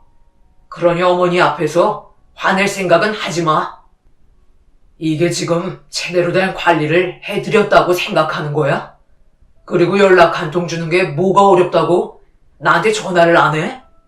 병원에서 소독만 잘해도 심각해지는 상황을 막을 수 있다고 했는데 제대로 된 치료도 없었잖아. 다시는 우리 엄마 옆에 얼씬도 하지 마. 나도 더 이상 이렇게는 못 살겠어. 두 사람 다 내 눈앞에서 사라져. 두 사람이 그동안 받은 게 얼만데? 그건 우리가 당연히 받아야 될 보수 아닌가? 솔직히 원하는 대로 해줬잖아. 그럼 된 거지. 뭘 더 바래? 내가 간호사도 아니고 어떻게 썩은 내 나는 욕창을 소독하고 치료해줘. 그게 얼마나 힘든지 알아? 노인네가 고집 하나는 왜 이렇게 세서 병원 가지 않겠다고 난리를 치는 바람에 우리도 얼마나 고생을 많이 했는데 우리는 할 만큼 했으니까 이제 여기에서 그만 손 털 거야. 당장 모시고 나가. 두 사람이 나가야지. 왜 우리 보고 나가라고 하는 거야? 두 번 다시 주차장에는 얼씬도 하지 마. 무슨 말을 하는 건지 나는 이해를 할 수가 없네. 지금 뭐라고 그랬어? 주차장에 얼씬도 말라고? 그건 내가 할 말 같은데? 심각한 분위기 속에 대화를 주고받고 있던 도중 저희에게 한 장의 서류를 보여줬고 저희는 그 서류를 확인한 순간 경악을 하고 말았습니다. 시모가 90억짜리 주차장의 땅을 장남에게 넘긴 명의 이전 서류였어요. 남편은 충격적인 광경에 얼굴이 사색이 돼선 멱살을 잡으며 난리를 쳤지만 이미 법적으로 넘어가 버린 상태라 저희에게 돌변한 태도를 보이며 되려 저희 가족을 밖으로 내쳤습니다. 문제는 시모의 건강 상태가 너무 안 좋았었기 때문에 일단 병원부터 찾아야 했어요. 그래서 어쩔 수 없이 나중에 다시 찾아오겠다며 시모를 병원에 입원시켜 드렸고 충격적인 진단 결과를 듣고 말았습니다.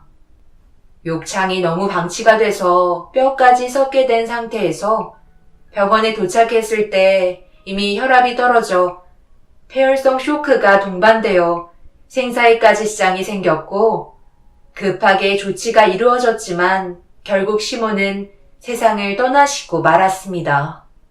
그래도 지척에서 시모를 계속해서 모셔오며 최대한 신경 써 드린다고 노력했지만 아무래도 모든 걸 다 챙겨 드릴 수가 없다 보니 이런 문제가 생겨버린 듯 했어요.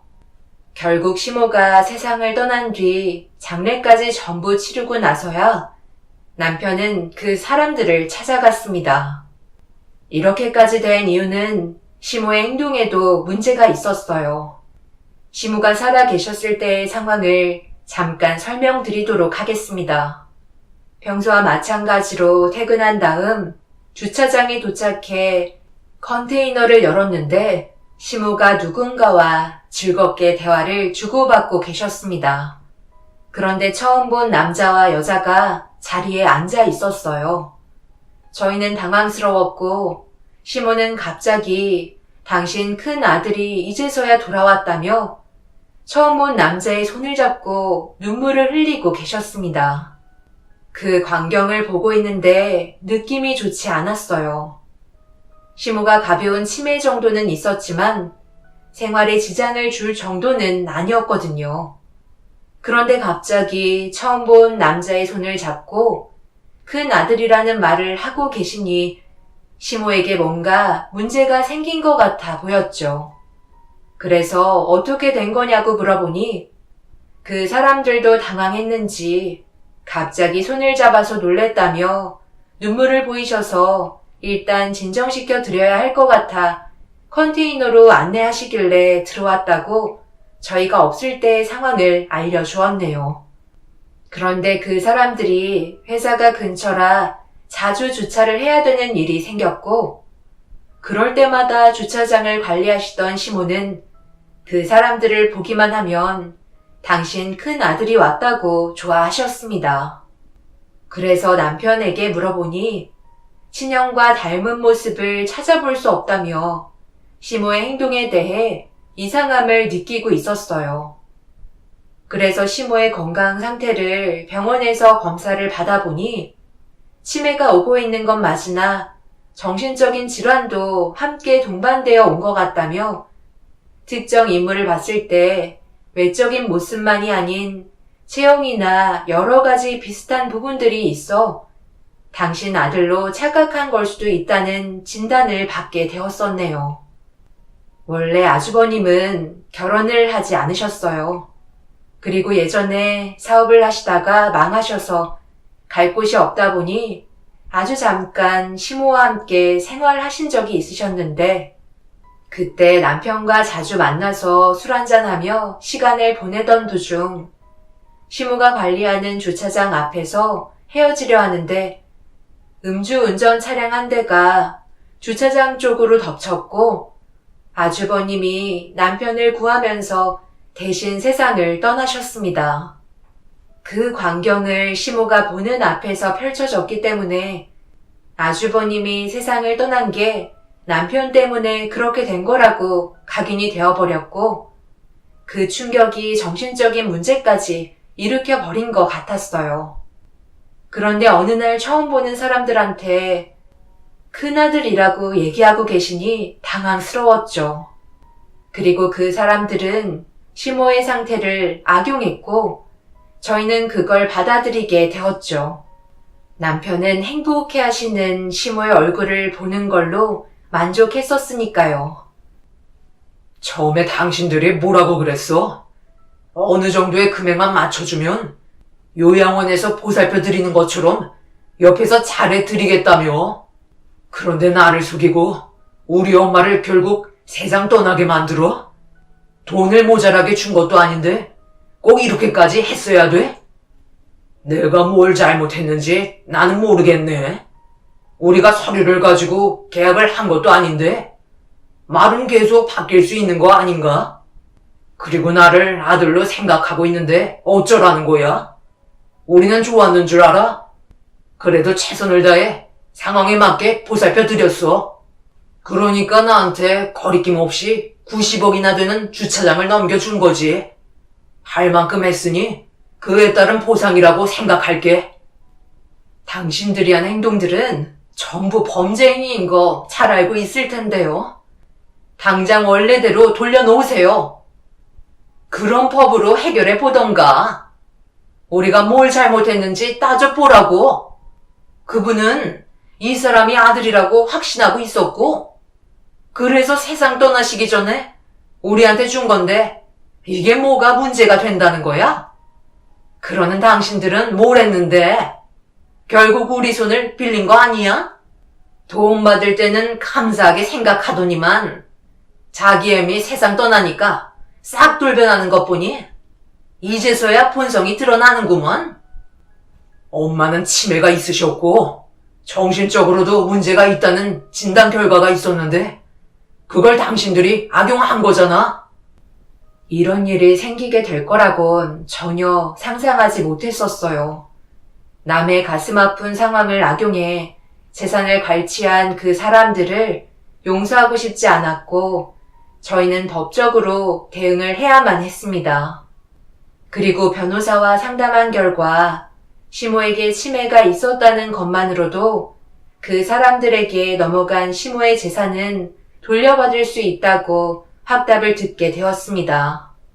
시모가 장남인 아주버님을 저희 남편보다 아껴왔었고 항상 우선시했던 걸 저도 옆에서 많이 봐왔었어요. 당연히 서운한 부분들도 수도 없이 있었죠.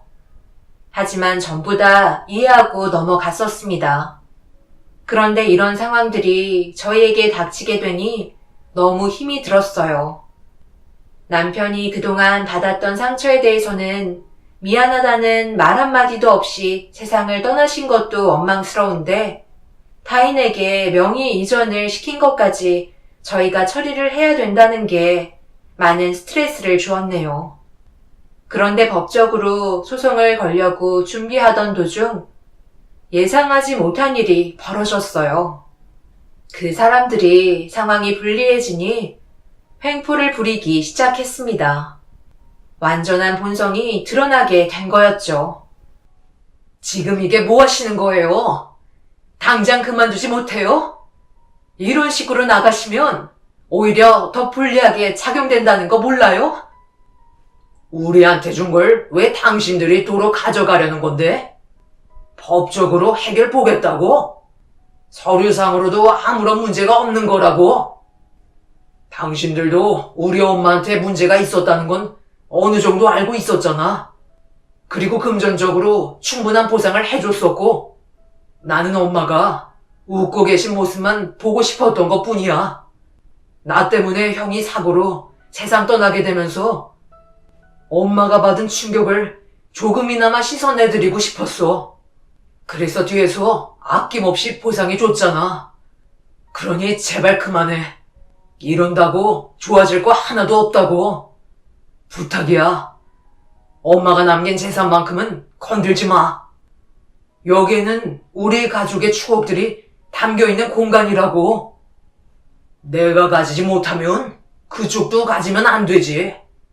여기에 있는 모든 것들 전부 다 부숴주겠어. 그래야 내 속이 후련하지. 남자는 포클레인을 끌고 주차장으로 돌진했어요. 그리고 시모가 평생 한자리를 지켜오셨던 컨테이너를 전부 부쉈고 주차장까지 훼손을 시키고 있었습니다. 저는 떨리는 손으로 경찰에 신고를 한 뒤에 망가져가는 주차장을 지켜볼 수밖에 없었네요. 주차장에 주차가 되어 있던 차들은 급하게 달려와 자신들의 차를 밖으로 이동시키기 바빴고 경찰이 오고 나서야 상황은 진정이 될 수 있었습니다. 결국 그 사람들은 경찰서로 연행이 되었고 남편은 무너져버린 컨테이너를 바라보며 오열을 하고 말았어요. 시댁 식구는 이제 남편 하나밖에 안 남았는데 추억마저 모두 빼앗겨버리니 자신의 삶을 원망하며 괴로워하고 있었네요. 그리고 부서진 컨테이너 안에 있던 물건들이 밖으로 분산돼 버린 상태라 주변을 정리하고 있는데 남편이 바닥에 있는 욕장 패드를 들어 접은 다음 한쪽 모퉁이에 내려놓은 순간 갑자기 시모의 목소리가 울려 퍼졌어요. 소리가 나는 쪽으로 남편이 가까이 다가가 욕장 패드를 살펴보기 시작했고 그 안에 작은 주머니 같은 게 하나 달려 있었습니다. 남편은 급하게 주머니를 뜯어 안에 있던 내용물을 살펴보니 손가락만한 작은 녹음기 하나가 들어가 있었어요. 그리고 시모의 목소리가 계속해서 주차장에 울려 퍼졌고 말도 안 되는 대화 내용들을 듣고 경악하고 말았네요. 엄마, 그럼 이 주차장 장남인 나한테 주는 거예요? 당장 내일 처리하는 게 좋을 것 같은데 해줄 수 있는 거죠? 동욱이 줘야 하는데 내가 그동안 너무 못해줘서 불쌍하잖아. 내일 오면 동욱이 주려고 했는데 엄마, 당연히 내가 동생을 알아서 챙겨주죠. 형이 그런 것 하나 안 해줄까봐 걱정하시는 거예요? 엄마가 걱정하지 않게 잘 해줄 테니 일단 내일 명의 이전부터 하는 게 좋겠어요. 그래야 하루빨리 우리도 자리를 잡고 살지 않겠어요? 형이 동생을 아끼지 누가 아껴주겠어요? 하나밖에 없는 동생 제가 지켜줘야 하잖아요. 엄마는 이제 푹 쉬시면 되는 거예요. 동욱이한테 줄 건데 아범 너는 사업하잖아. 그래서 돈 많잖아. 동생 거 넘보면 안 되는 거야. 남자는 계속해서 시모를 설득시키려다가 결국 자기가 원하는 대로 되지 않았는지 화를 내기 시작했고 분노한 나머지 무력을 행사하는 소리가 들려오고 있었어요. 시모의 기억은 세상 떠난 아주버님이 사업이 망하기 전으로 돌아가 있는 상태였던 것 같아 보였어요. 그래서 대화가 통하지 않았고 시모는 계속해서 남편에게 재산을 줘야 한다는 말을 반복하고 계셨습니다. 남편은 오열을 하며 눈물을 흘렸고 세상 떠난 시모와 남자가 나눈 대화에 이성을 잃고 말았습니다. 강제적으로 시모의 재산을 갈취하려는 행동을 보였던 그 사람들을 절대 용서하고 싶지 않다며 경찰서로 달려가 조사를 받고 있던 그 남자의 멱살을 잡은 뒤 난리를 치고 말았네요. 처음에는 좋은 의도로 접근했는지는 모르겠지만 돈 앞에서 그 사람은 사람이 해선 안 될 행동들을 저질렀던 거였어요. 경찰서에서의 몸싸움이 일어난 뒤에 수사가 진행이 되었고 그 사람들이 잘못된 행동을 했다는 건 법적인 소송 절차로 인정받을 수 있었습니다.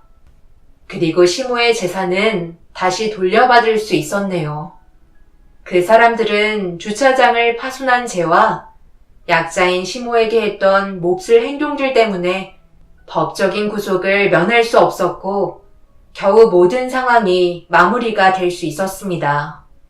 시모가 그 남자를 보면서 당신 아들이 돌아와서 너무 행복하고 세상을 다 가진 것 같다며 웃고 계신 모습을 지켜보고 있던 남편이 그 사람들에게 도움을 요청했던 걸 후회한다며 지금도 죄책감에 괴로워하고 있네요. 그저 어머님의 행복을 위해서 했던 행동이 이런 결과를 가져와서 지금까지 많이 힘들어하고 있습니다. 그 사람들은 자신들의 잘못이 무엇인지 아직까지도 모르고 있어요. 시모를 최선을 다해 돌봐드렸다 하지만 넘치는 보수를 받고도 제가 봤을 때 이용만 한 것 같았거든요.